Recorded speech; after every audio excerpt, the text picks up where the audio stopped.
en Guatemala. Hay 10 eventos, que hay luces de esto, de lo otro, que desfile, que lo otro y todo lo demás.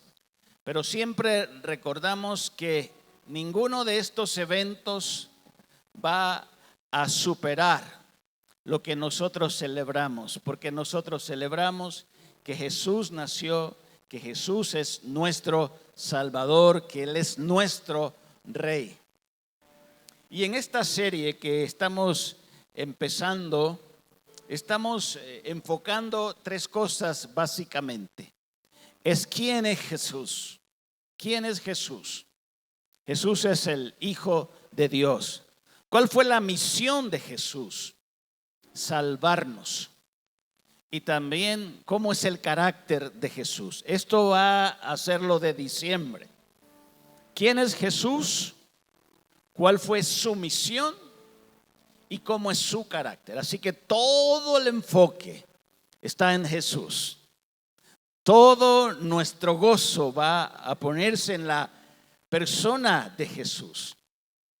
¿Por qué? Porque Dios le dio un nombre que es sobre todo nombre, para que en el nombre del Señor se doble toda rodilla y toda lengua confiese que Jesucristo es el Señor, para la gloria de Dios Padre. Así que la palabra de este mes es Jesús.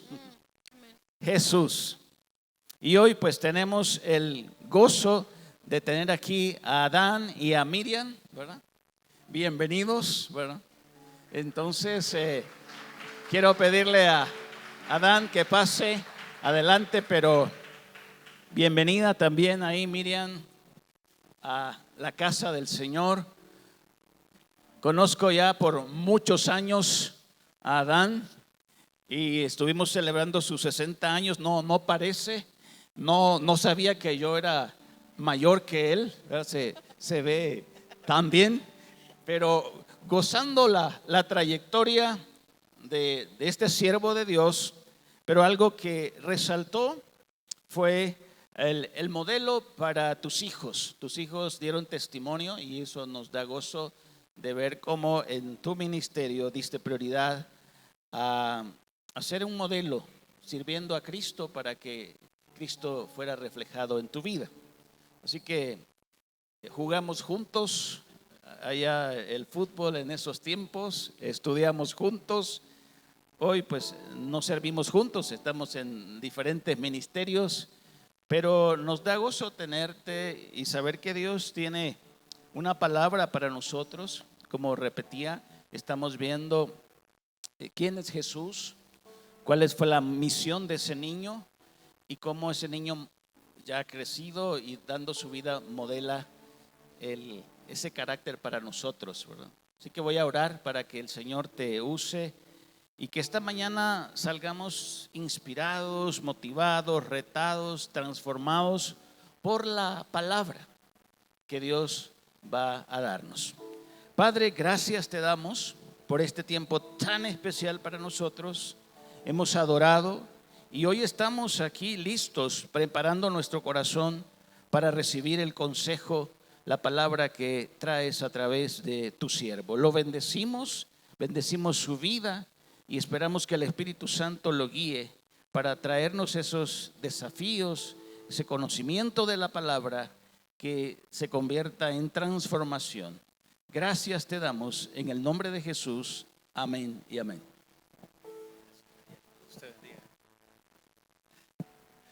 Hola, ¿cómo están todos? Buenos días. Me costó llegar por eso del tráfico, nos costó con mi esposa Miriam, pero gracias al Señor pues ya estamos y estamos contentos, estamos bien y es un placer poder estar con todos ustedes en esta mañana. ¿Cómo se encuentran aparte de con frío? ¿Bien? ¿Contentos? Déjenme decirles que se miran muy bien, ¿oye? Se ven contentos, animados, porque el pueblo de Dios siempre está en victoria, siempre está en luz y camina en la luz que es Jesús el Señor. Amén. Y bueno, nos ha unido muchos años de amistad con Javier mis hijos sí me hicieron una fiesta sorpresa e invitaron a mis amigos, así que eso es lo que él relata, que fue hace poco un evento muy especial, muy particular, y tenerte a ti, Javier, y a Krista fue muy significativo también para mí, me llenó de mucha emoción. Y estar aquí compartiendo contigo hoy, la oportunidad que me das, que me cedes el púlpito para enseñar la palabra, para predicar, pues es también uno de esos gozos que son incomparables y con otros que uno puede tener. Bueno, estamos enfocados en Jesús. Amén.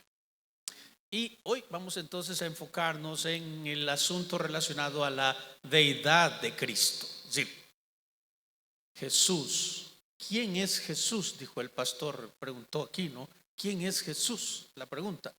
Y vamos a contestar esa pregunta a la luz de lo que el apóstol Juan escribiera en el evangelio que lleva su mismo nombre. Así que voy a pedir que por favor abran Juan capítulo 1 en sus Biblias, y si no, creo que pueden verlo en pantalla, o no sé si va a exponerse aquí en pantalla. De todas maneras, Juan capítulo número 1.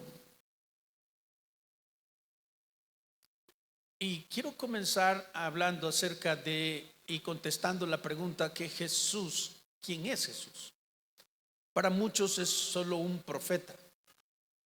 De hecho, los musulmanes afirman que el profeta descrito en Deuteronomio 18 y prometido en Deuteronomio 18 por medio de Moisés, donde dice que Dios levantará a su profeta, un profeta de entre el pueblo, y que también el libro de Malaquías, el último libro del Antiguo Testamento, en el capítulo 4, advierte que también vendría el Mesías. En ese sentido, podemos entender que se está hablando acerca de el Señor Jesús.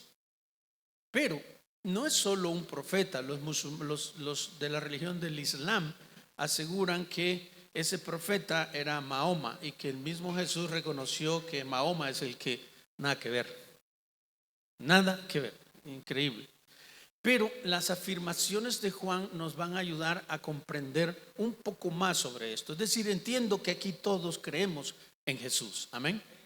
La pregunta es, ¿creemos que Jesús es solo el profeta o el buen hombre, el hombre bueno que vino e hizo muchos milagros en la tierra? ¿O estamos creyendo que Jesús es Dios dentro de ese misterio llamado Trinidad o la Trinidad?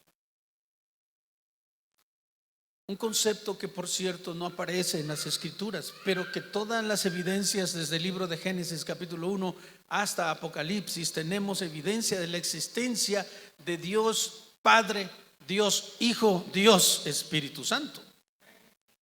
Y esta es una de las afirmaciones doctrinales que caracterizan al cristianismo en general y lo distinguen de cualquier otra religión. Cuando Juan escribe este evangelio, lo escribe en el año 85 aproximadamente. Algunos piensan entre el 85 y el 90 después de Cristo. Ya se ha escrito Mateo, Marcos y Lucas, los evangelios denominados sinópticos. Pero en realidad, este evangelio contestaría algunas preguntas importantes acerca de Jesús como Dios hecho hombre, Dios encarnado. Esto no había sido desarrollado en las tres narraciones del evangelio, y por supuesto que contiene también esta verdad, pero la forma en que él lo desarrolla o lo enfoca es lo más importante que tenemos hoy en el evangelio de Juan.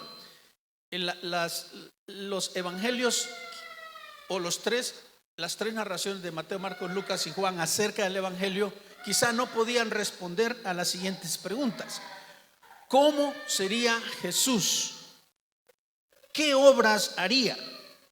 ¿Cómo sería la relación que él tenga o va a tener o tendría con el Padre aquí en la tierra? ¿Cómo podría la gente creer que él era Dios? ¿Creerían en él? ¿Lo seguirían? ¿Qué esperaba de ellos el Dios encarnado? ¿Y qué pasaría si al final ellos le fallaran a él? Entonces Juan va a respondernos muchas de estas preguntas. De hecho, el Evangelio no narra el nacimiento de Jesús. Se enfoca en él como la deidad encarnada. Entonces es importante saber que el libro de Juan se divide, o el Evangelio se divide en tres partes esenciales. Se puede ver desde la perspectiva del ministerio de Jesús hacia los judíos en los primeros 11 capítulos. Y nos vamos desde el capítulo 12 hasta el 17 en el ministerio enfocado a los discípulos. Es allí donde él va a enseñarles todo lo relacionado al Espíritu Santo, todo lo relacionado a la intercesión, al servicio que deben dar ellos. Todo eso está desde el capítulo 12 hasta el 17, pero a partir del 18 y hasta el 21 el ministerio del Señor se enfoca en general en la humanidad, en el sentido de que muere en la cruz, pasa por el proceso de juicio, muere en la cruz, es crucificado pues y resucitado al tercer día, y luego enfoca la resurrección, por supuesto. No vamos a ver eso esta mañana porque tendríamos que quedarnos a almorzar. Bueno, sería buena idea, ¿verdad? Después de todo, Juan, al escribir este capítulo, entonces yo voy a tomar solo una pequeña porción del capítulo 1, o sea, dentro de esta sección donde Jesús se orienta hacia los judíos y que al final sabemos que pasó en Juan 1:12. Mas a todos los que lo recibieron, les dio la potestad de ser hechos hijos de Dios. A lo suyo vino, pero los suyos no lo recibieron. En este segmento del capítulo 1 y los primeros 6 versículos vamos a ver aspectos que Juan menciona. Algunos le llaman a esto como el prólogo de Juan.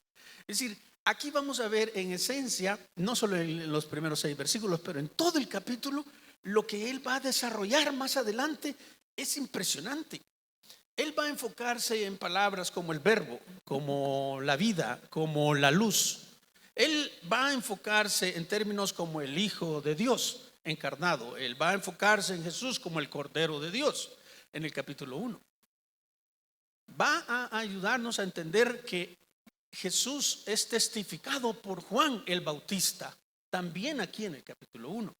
Pero cuando uno toma todo el libro de Juan, uno se puede dar cuenta, amados hermanos, que hay palabras claves, o sea, palabras trascendentales, importantes, que ayudan al argumento del autor. Usted puede saber que la palabra creer es clave en Juan, entendiendo que creer en Juan no es solo, sí, yo creo así, yo creo en el árbol de Navidad porque ahí lo vi, ¿entiende? Este creer en Juan implica una acción continua de confianza y sometimiento absoluto a la palabra de Dios, a la palabra de Jesús y a lo que él ha afirmado. Entonces implica, creer implica obedecer en el Evangelio de Juan. También encontrarás la palabra señal o señales. De hecho, hay 7 señales que Juan describe en los primeros 11 capítulos acerca del milagroso Jesús, o sea, del poder de la deidad en la persona de Jesús manifestada en estas obras milagrosas de sanidad y de otras cosas acá. Entonces va a ser importante ver que la palabra señal es clave dentro de este evangelio, igual que creer. Y va a haber otras palabras como vida no solo enfocando la vida normal, pero la vida eterna también. Y todas estas expresiones que usted ha escuchado, estas palabras y esta forma de dividir Juan su escrito, todo va a contribuir a algo muy especial. ¿Quién tiene ahí a la mano Juan capítulo 20? Que me lo lea, por favor. Y vamos a ver los versículos 30 al 31 de Juan. Juan 20, 30 al 31. ¿Qué es lo que encontramos allí? Vamos a encontrar el propósito por el que escribe Juan. Amados, cada vez que usted lee la Biblia debe saber que cada libro, carta escrita, tiene un propósito. tiene una temática y hay que encontrarla, un tema principal general, pero también va a tener el propósito por el que fue escrito. Ya les hablé yo acerca de cómo Juan escribe sobre la deidad de Cristo, es decir, de su divinidad, de que Jesús es Dios. Pero vean el propósito claro, específico en Juan 20, 30 al 31. ¿Quién lo quiere leer aquí? Gracias, hermano.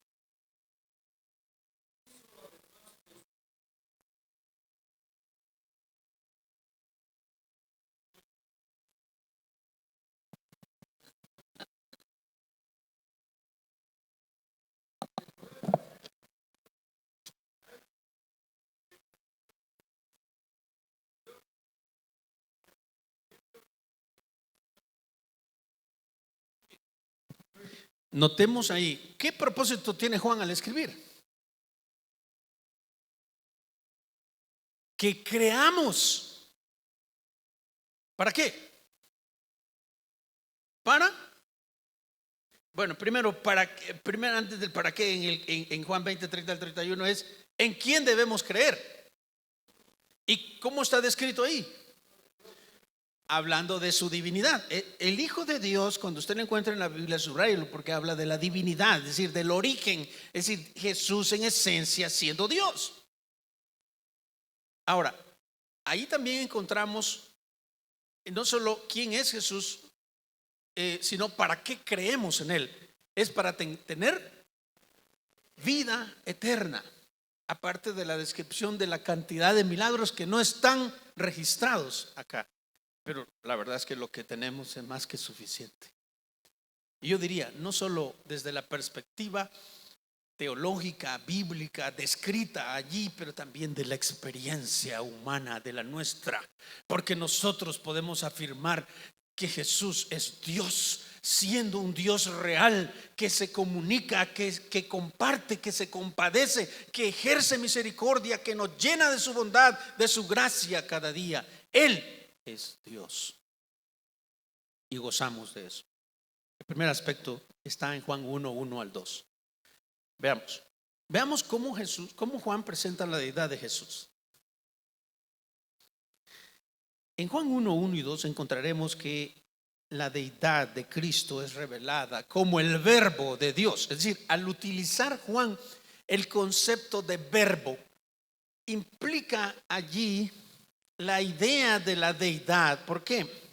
Es decir, el término o el verbo, el término o la palabra verbo viene de la palabra griega logos. Entonces Jesús es el logos de Dios, según esta afirmación. Pero logos significa entonces y traduce razonamiento, traduce palabra, traduce expresión divina.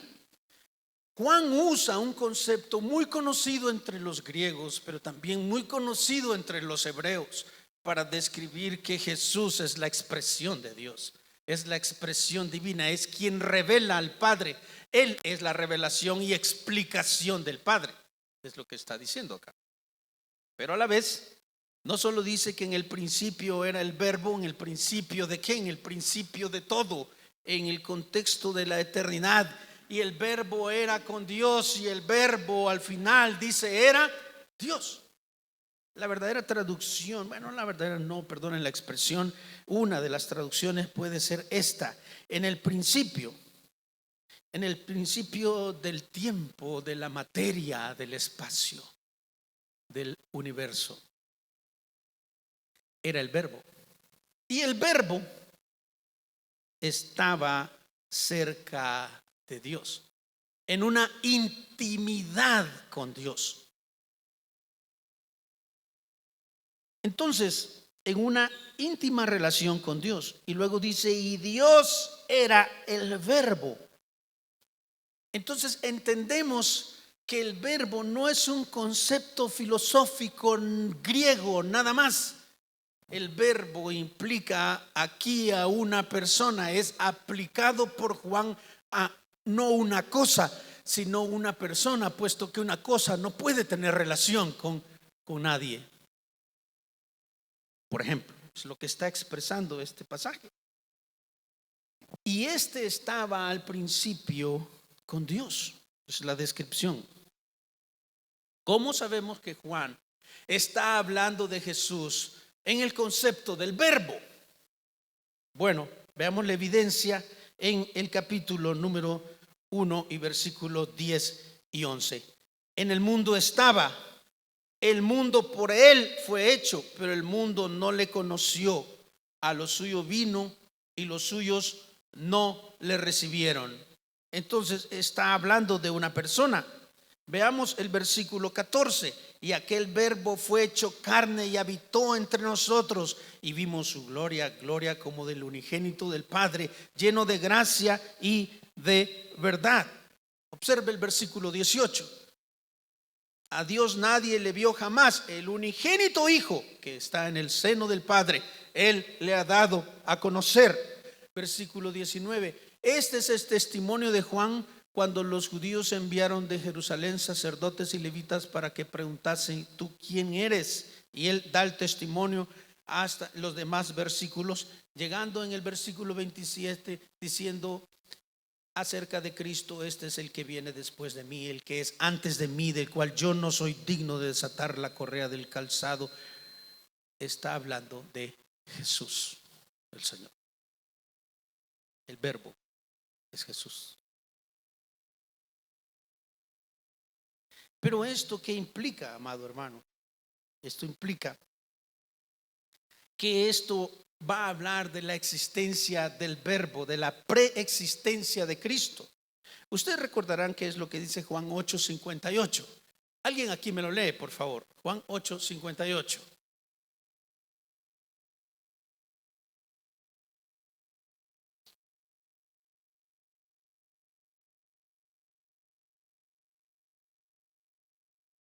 Sí, gracias.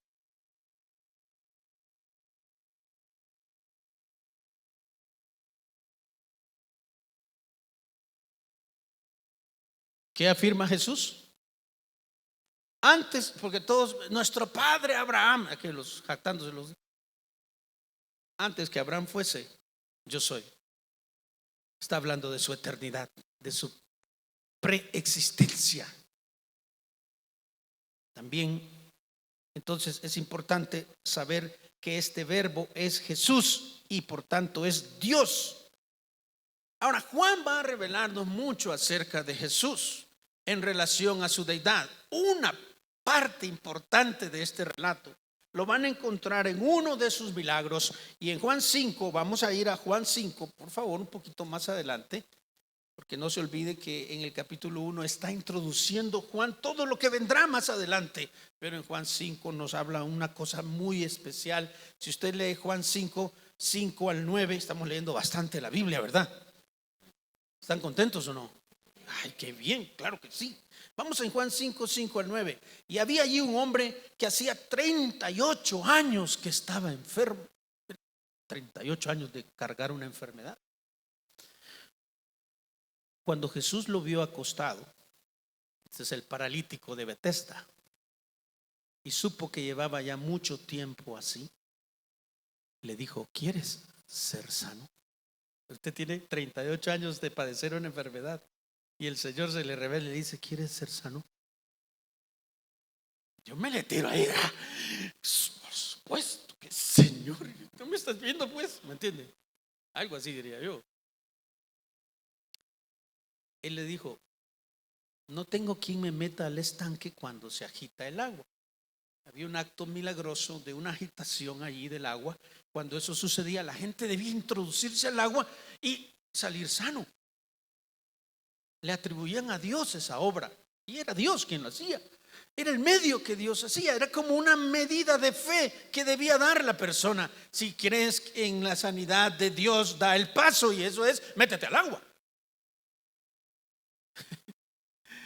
Pero él estaba paralítico. ¿Cómo se iba a meter? Y llegaba, me imagino que llegaba ahí temprano y estaba ahí y nadie le hacía la campaña de empezar a tirarlo así. Nadie. Jesús lo vio. Jesús lo vio. Y qué lindo cuando Jesús nos mira. Cuando Él centra su atención en nosotros, cuando Él centra su atención en ti, los milagros empiezan a suceder. De cualquier índole. Porque reconoce y sabe cuál es tu necesidad en lo más profundo de tu ser. Jesús le dijo: levántate, toma tu lecho y anda. Usted es paralítico, ¿qué hace? ¿Qué hace? Yo hubiera dicho: será, si no me ponen, tirarme ahí, ¿cómo me voy a parar? ¿Verdad? La orden poderosa de la palabra de Jesús, misma expresión que usó el Padre en el Antiguo Testamento en Génesis, cuando dijo: sea la luz, y la luz fue hecha.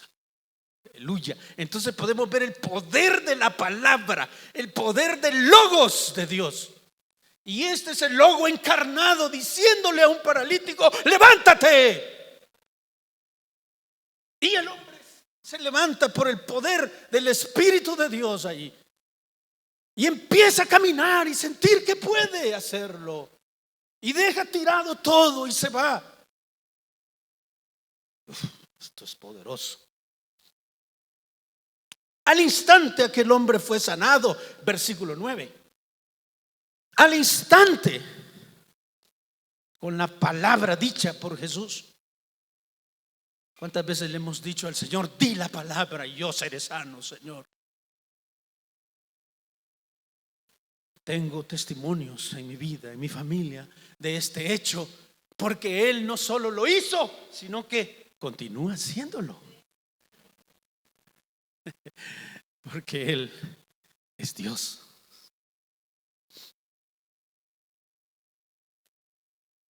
Bueno, allí tenemos esa narración. Entonces, también más adelante se le acercan los judíos allí y no creen en la evidencia de que ha sido sanado.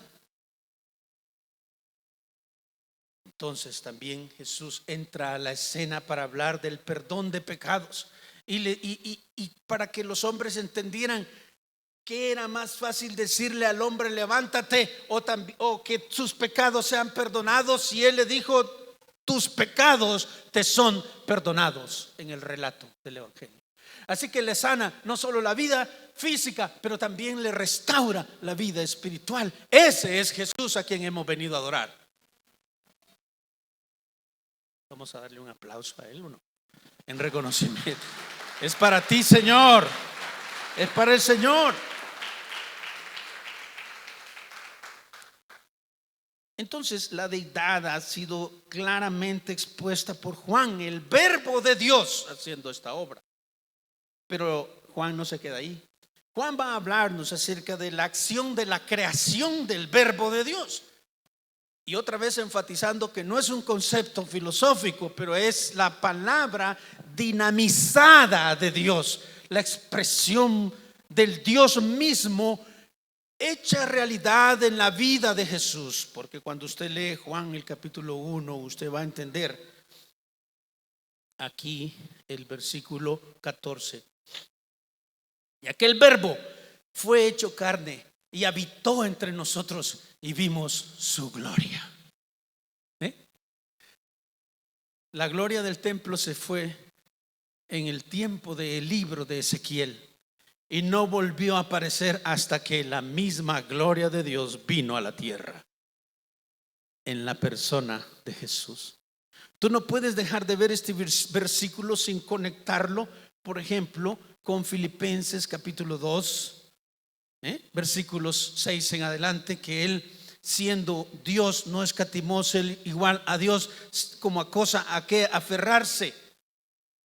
En Filipenses 2, 6, sino que 7, se despojó a sí mismo, tomando forma de siervo, hecho semejante a los hombres, y estando en la condición de hombre, se humilló a sí mismo, haciéndose obediente hasta la muerte y muerte de cruz. Él vino y se humilló. se autolimitó de su poder de la deidad. Lo que vemos aquí no fue el poder pleno de Jesús como Dios. Aunque es una maravilla ver y pensar en un hombre paralítico de 38 años levantándose. Esta campaña de sanidad divina de Jesús no era un fraude. Era él mismo haciendo la sanidad en forma directa. Pero entonces entendemos que así es la forma en que él, siendo Dios, no escatimó ser igual, sino que se despojó y toma esa forma humana que tiene sus limitaciones como humano. Jesús tuvo hambre, Jesús se cansó, Jesús lloró. ¿Ve? Toda esa es la parte de la humanidad de Jesús. ¿Y por qué tenía que ser así? Porque tenía que ir a la cruz y morir. No iba a fingir que estaba muriendo. Tenía que derramar su sangre, una sangre no contaminada. Y la diferencia entre la humanidad de Cristo y nuestra humanidad es el pecado. En él no habitó el pecado y no hubo obra humana en la concepción del Hijo de Dios. Desde entonces y empezamos a ver el portento de Dios en la vida de Jesús el Señor. Pero cuando Juan advierte que este verbo, vean lo que hace el verbo en el versículo 3. Todas las cosas, y en lugar de él díganme verbo, todas las cosas por el verbo fueron hechas, por él, por el verbo fueron hechas. ¿qué dice? Y sin él, el verbo, nada de lo que ha sido hecho fue hecho. ¿Cómo ilustra Juan esto? El verbo es, digamos, vamos a decir, el medio, es el instrumento que usa para crear, de manera que nos ubica a Jesús en la creación de Génesis capítulo 1. Comprobado. Colosenses capítulo 1. Vamos a ver a Colosenses capítulo 1, versículo 16. ¿Alguien se lo sabe? Es mucho pedir. ¿Alguien lo lee? Colosenses 1, 16.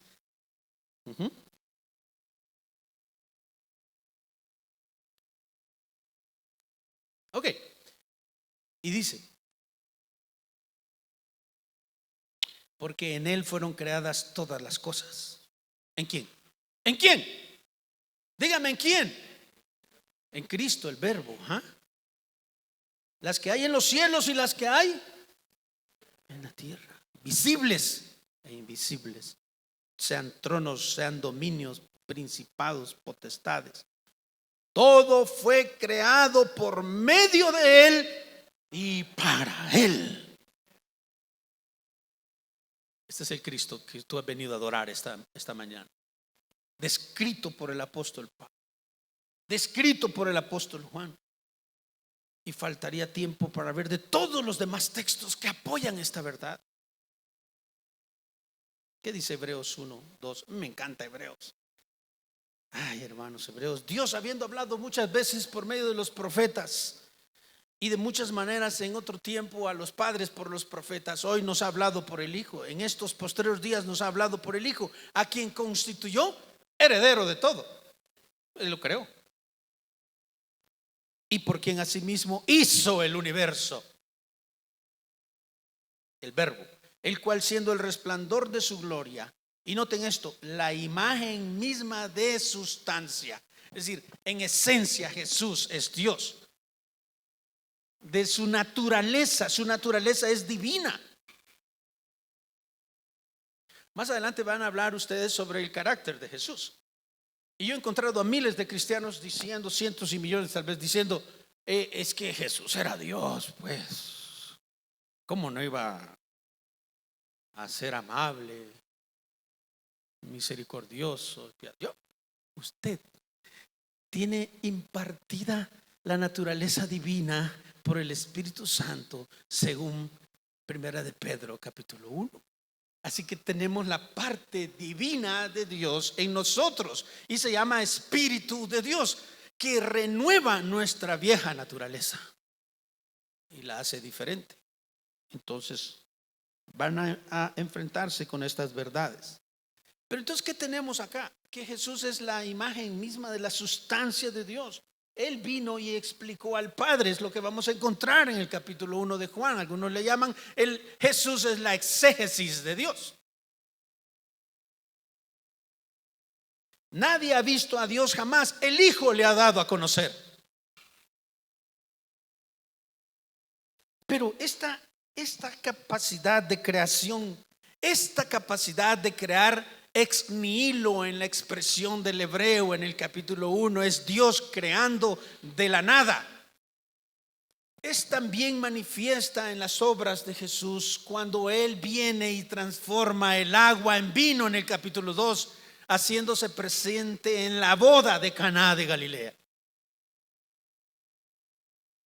Ese poder de decir esta agua se convierta en vino, hablando de la majestuosidad de Jesús, del poder soberano de Jesús y también de la capacidad de suplir a lo que a la pareja le hacía falta en el matrimonio, dignificándolo también al estar presente en una boda.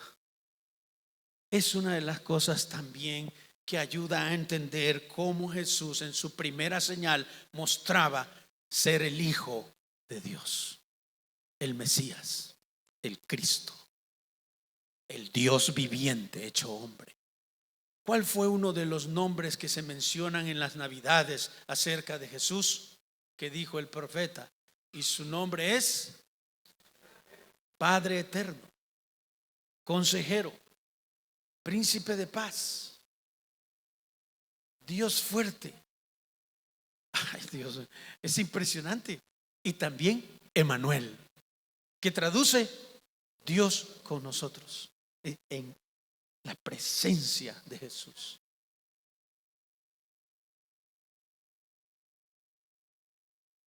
Tú sientes a Jesús cuando confiesas tus pecados a Él. Tú sientes a Jesús cuando obra en forma milagrosa en tu vida. Y tú me dirás, no siempre sana porque he pedido ser sanado. Pues sí. Pablo también padeció enfermedades. ¿Y qué fue el mensaje del Señor para él? En un contexto diferente, Pablo, bástate mi gracia, mi poder se perfecciona en la debilidad. Hermano, Dios no ha hecho un milagro en tu vida. Dios está perfeccionando en tu debilidad y deja que Él actúe en ti. En algún momento quizá Él se complazca y diga, yo lo hago, lo voy a hacer porque es de acuerdo a sus propósitos.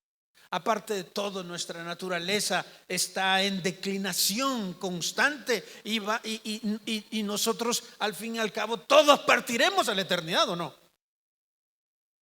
Ya sea por enfermedad o porque te caiga un carro en un centro comercial.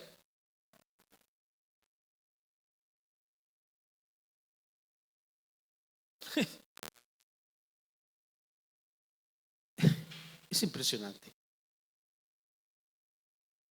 Esta deidad como creador también es mostrada en Juan el capítulo 6, en el versículo 16 en adelante. ¿Qué tenemos en Juan 6? Cuando Él toma 5 panes y 2 peces de un niño y alimenta a 5,000 personas. ¿Cómo puede multiplicarse eso? Yo tengo aquí, la hermana me trae una champurrada y el otro me trae allí un café y quiero que todos tomen y les digo, vengan y sírvanse. Usted me va a decir, ¿solo hay 2? Solo hay una champurrada. ¿Quién tiene el poder para hacer esto? Se llama Jesús, el Verbo de Dios. Dios hecho carne, manifestado acá en la tierra para la bendición del hombre. Bueno, esta deidad también no solo es comprobada ahí, pero también en su capacidad de dominar la naturaleza. ¿Cuántas veces vemos que Jesús dijo, entonces al viento enmudece? Y como en el capítulo 4 de Juan, Él viene y camina sobre el mar. Es imparable. Este es Jesús, nuestro Señor. El último punto a tratar para que usted se anime. De pronto está ya ansioso por querer terminar esto. ¿No? Me equivoco. Uy, perdone pues. El tercer aspecto de la deidad expuesta por Juan acerca de Jesús es que él usa dos términos aplicados a la vida de Jesús. Él es la vida. En él estaba la vida. Y también que es luz al mundo. Miren, ningún fundador de alguna religión se puede atrever a decir yo soy la luz. Lo más que van a decir es búsquenla, búsquenla. Pero nadie va a decir yo soy la verdad, yo soy la vida, el verbo hecho carne. En realidad debemos humillarnos ante Él, hermanos. En realidad debemos adorarlo. En realidad debemos reconocer su gloria y su poder. A este niño que el mundo celebra de forma ignorante en esta época, no saben que es el Dios vivo que vino y murió y resucitó para rescatarnos a todos nosotros de una verdad que el mundo no quiere aceptar, y a veces ni siquiera los cristianos, que existe el infierno y la maldición eterna. Y Jesús vino para salvarnos de esto también. Por eso el concepto de vida, usado 17 veces en la Biblia, creo yo, ¿no? Algo así, pero Juan usa 14 veces ese término entre el Evangelio y la carta de Juan. No solo habla de vida, como veremos, Jesús dijo, yo les doy vida y vida en abundancia. ¿Tiene usted una vida abundante? Amén. ¿Tiene usted una vida abundante? Mire, si no la tiene, hoy es el momento de rendirse ante esta majestuosidad de la persona de Cristo. Déjese de cuentos y ríndase a Él. Cuando nos rendimos a Él, la paz reina en nosotros, el gozo. Puede que no tengamos todas las cosas a nuestro favor. Puede que usted, al igual que yo, llegando a los 60 abriles, los míos son octubres, no tengamos todas las de ganar en adelante. Quizá usted, al igual que yo, considere que no tiene seguro médico. Usted, al igual que yo, puede en un momento determinado considerar que no tiene lo suficiente en el banco, ni en inversiones, ni en posesiones. Mas Jesús dijo que la vida del hombre no consiste en lo que posee. La vida es Él. Y si usted tiene la vida, tiene todo en Él. Amén. Amén. Y si usted tiene todo eso, damos gloria a Dios también. Amén. No voy a pelear con usted, me voy a gozar con usted. Y si en algo quiere participar, también. Ya no hay muchos amenes ahí. Bueno, Él es la fuente y el dador de la vida. Vean el versículo 4. En Él estaba la vida.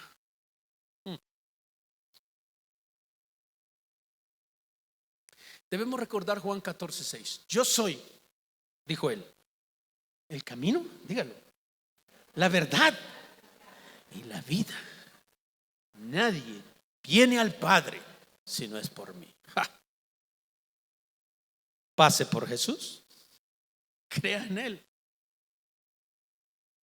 hónrelo, respételo y viva de acuerdo a lo que Él ha dicho, como se debe vivir en esta tierra. Él es en realidad la vida.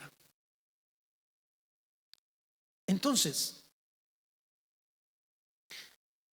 cuando uno analiza que Él es la vida, pero que a la vez es obviamente el creador de la vida, no solo la Biblia afirma eso, también dice que Él es el sustentador de la vida. Es decir, si el mundo no se ha desgraciado, si el mundo no se ha hecho pedazos, si la gravedad se ha mantenido en su punto, si la tierra está funcionando, el sol y nuestra galaxia, es por uno que se llama Jesús, que los sostiene en sus manos e inyecta vida y le ordena al sol salir cada día, a hacer su recorrido, y lo pone sobre los justos y los injustos, los agraciados y los desgraciados de esta tierra.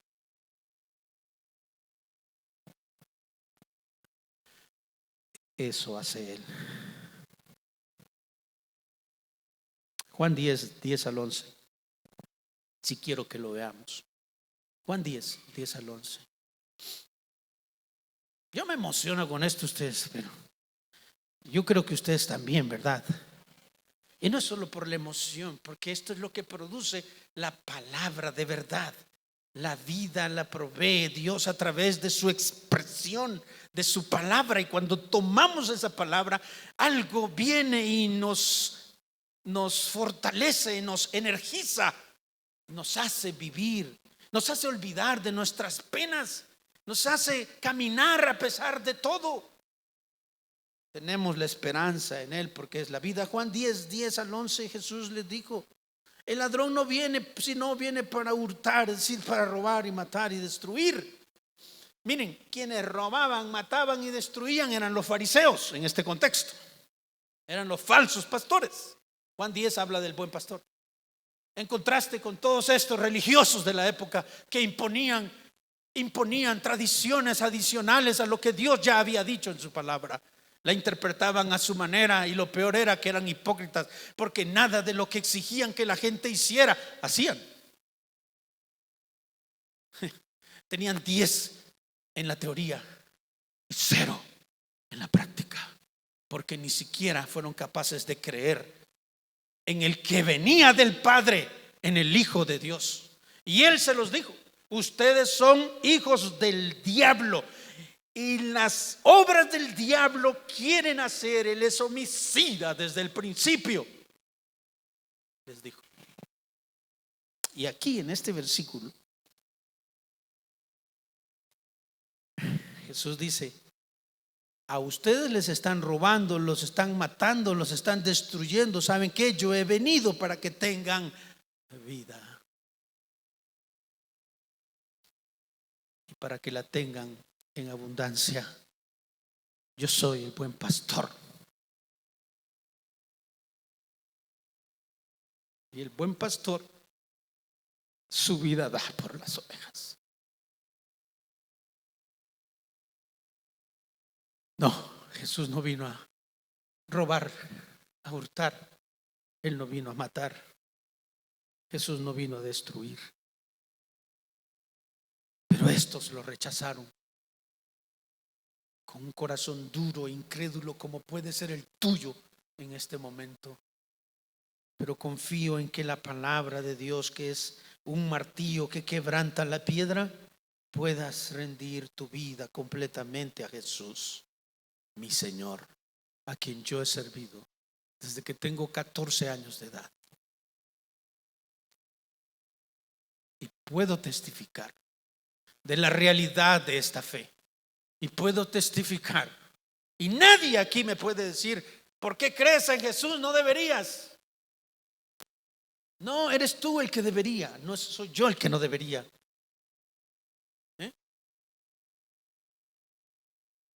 Porque Él ha sido tan real, tan verdadero. Él me ha hablado como le puede hablar a todo ser humano que se humilla ante Él. No es jactancia decir que Dios nos ha hablado. Es reconocer que Dios ha sido la luz y la guía y la vida de todos nosotros, quien nos ha sostenido. Él ofrece una vida en abundancia. Pero no solo esto, pensando en una vida en la tierra, pero también pensando en la eternidad. Juan 3:36, y declara estas palabras, el Señor las leo literalmente en Juan 3:36, y dice: el que cree, el que cree, el que cree en el Hijo tiene vida eterna. Pero el que rehúsa, con todas las evidencias, creer en el Hijo, no verá la vida, sino que la ira de Dios está sobre él. Declaraciones. Entonces, cuando hablamos de Jesús como el dador de la vida, y a la vez en el versículo 4 y 5 que Él es la luz y que es la luz de los hombres en Juan 1, y también entonces dice que la luz en las tinieblas resplandece y las tinieblas no prevalecieron contra ella. ¿Cuál es la idea de prevalecer? Es que no la pueden derribar. No puede las tinieblas contra la luz, porque en la oscuridad un pequeño fósforo encendido con una pequeñísima llama hace que las tinieblas desaparezcan. O una pequeña candela encendida hace que las tinieblas se disipen. Cuando Él habla de la verdad, cuando Él habla de la vida, cuando Él habla de la luz, está hablando de la enseñanza también de la Escritura, de la verdad que Él ha venido a revelar. Contrario a las tinieblas, todo lo opuesto. Juan usa la palabra tinieblas, no solo aquí en el Evangelio, pero también en la carta, y ese concepto es casi exclusivo de Juan. Prácticamente solo él, creo, usaría el concepto de tinieblas, ¿no es cierto? Porque cuando usted lee primera de Juan, él dice que el hermano que no ama a su hermano está en tinieblas, que el mundo en el que vivimos está en tinieblas, que el mundo sigue el espíritu del anticristo porque está en tinieblas. El mundo se opone a esta verdad, a la verdad de Jesús. Note cuántos esfuerzos han hecho las naciones para evitar que esta luz del evangelio llamado Cristo entre a sus naciones. Cuántas naciones han dicho no al Hijo de Dios. Cuántas personas cuando van a países como Irak, como otros que son países islámicos, les prohíben que porten una Biblia y la introduzcan ahí. Cuánta oposición hay al evangelio. Pero Él es la luz, amados hermanos. Y para mostrar que no solo es la luz, también es la vida. Y Juan ilustra el concepto de la vida en Juan 11, cuando Él declara y resucita a Lázaro, diciendo: yo soy la resurrección y la vida, y el que esté muerto vivirá. ¿Lo dijo o no? Él es la vida. Lo demostró Juan hablando de ese portento de Lázaro. Juan 8:12, y con esto termino. Juan 8:12, hablando de la luz. Juan capítulo 8, versículo 12.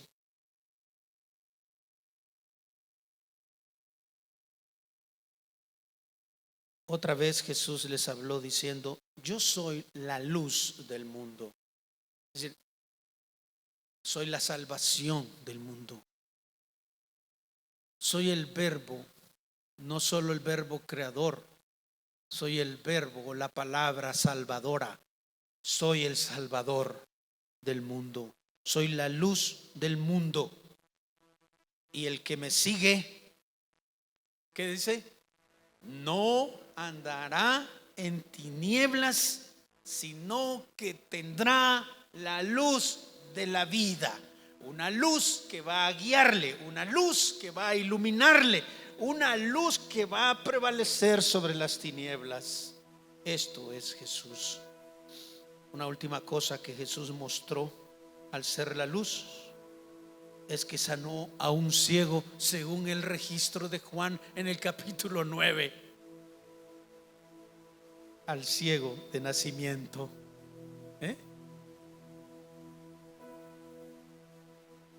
Mientras se debatía los teólogos diciendo quién pecó, este o sus papás, Jesús le dijo: vení, y le puso lodo ahí en los ojitos de su saliva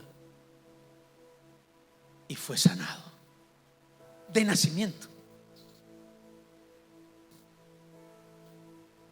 Es la luz, es lo que Juan afirma. Amados, Juan nos ha mostrado la divinidad de Cristo, la deidad de Cristo, mediante la descripción del concepto del verbo en Juan en el capítulo 1, versículos 1 y 2, mediante también su poder para crear en el versículo 3, mediante la presentación del verbo de Jesús como la vida y la luz del mundo en los versículos 4 y 5. Juan dijo también lo que existía desde el principio, lo que hemos oído, lo que hemos visto con nuestros ojos, lo que hemos contemplado, y también dice, y lo que han palpado nuestras manos acerca del verbo de vida, eso os anunciamos. Esto no es un cuento. Tenemos a Juan y sus discípulos, testigos y muchos más de quién es y fue Jesús el Señor. Yo te pregunto esta mañana, ¿crees realmente que Jesús es Dios? ¿Crees que Jesús fue quien creó los cielos y la tierra? ¿Crees que es el único dador de la vida y es luz para los hombres? ¿Vives de acuerdo con esa realidad? ¿Podrías guiar a otros a través de las Escrituras y mostrar que Jesús es Dios? ¿Puedes confiar plenamente en Él en los momentos de gozo y alegría, pero también en los momentos de dificultad, de dolor, de tinieblas, de oscuridad?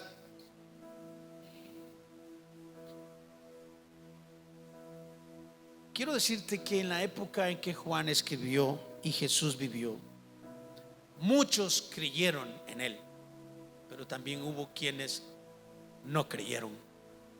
Muchos lo recibieron y fueron por el decreto de Dios nombrados y hechos hijos de Dios, que no nacen de la parte física, sino del Espíritu Santo en sus vidas, para darles una regeneración. Entonces, ¿has decidido seguirlo? ¿Tienes seguridad de haber sido completamente libre? ¿Tienes vida eterna? ¿A qué estás dispuesto a renunciar a Jesús, por la causa de Jesús? Te animo a honrarlo, no solo reconociendo quién es en su poder majestuoso de su deidad, pero también con la actitud humilde de aceptar su verdad y vivir de acuerdo a ella. Amén. Puestos de pie, vamos a tener un momento de oración, sellando este tiempo que hemos vivido y gozado juntos acerca de quién es Jesús el Señor. Entonces, tomamos el momento para meditar, para orar.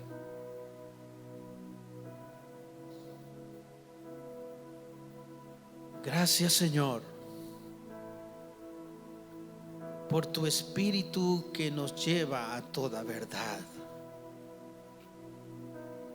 por inspirar al apóstol Juan, que ahora está contigo,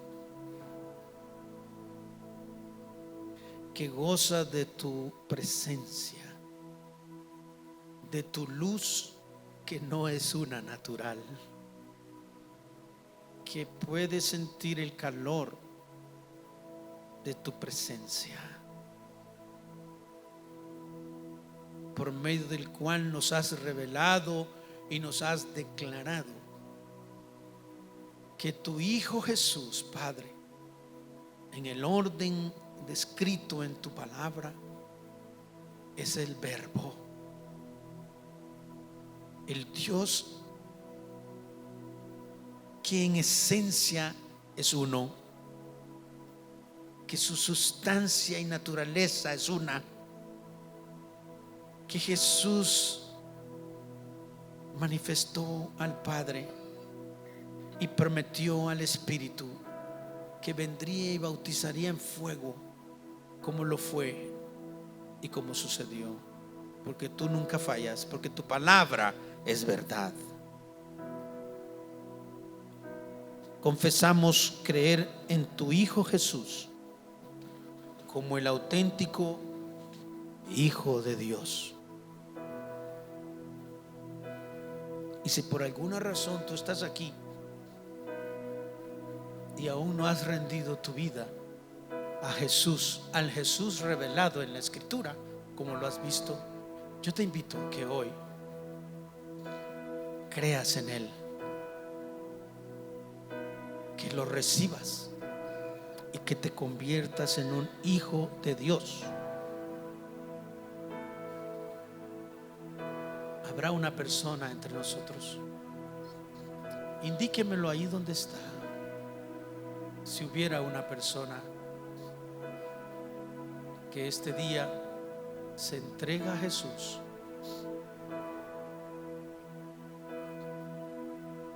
no lo dude más, venga a Cristo. Él va a seguir revelándose y dándose a conocer a usted. Él es la verdad y la vida. Usted no puede honrar al Padre, ni llegar al Padre, ni orar al Padre, si no es por medio de Él. Así que si usted está entre nosotros, y mire, la pregunta no es si asiste a la iglesia o no. Mi pregunta es: ¿tiene usted una relación directa con Jesús? ¿O quiere tenerla hoy? ¿Quiere experimentar el poder de la regeneración en su vida, del nuevo nacimiento en usted? Rinda su vida a Jesús, como yo lo hice también. Entonces, una última ocasión, entre nosotros habrá alguien que aún no ha recibido a Jesús como Salvador personal.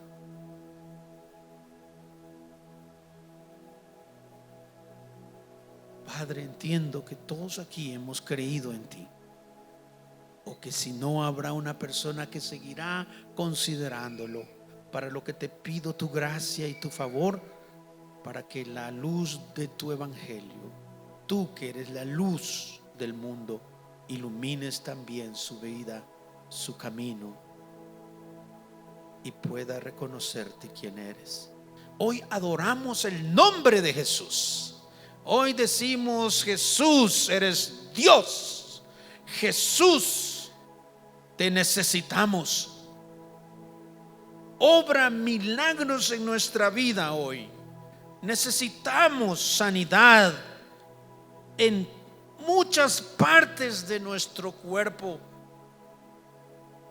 y oramos para que tu poder se perfeccione en nosotros. Oramos en el nombre de Cristo. Amén y amén. Muchas bendiciones a todos. Gracias. Gloria a Cristo. Él vive para siempre. Amén. Gracias, Adán. Qué bendición escuchar la palabra de Dios esta mañana y gozar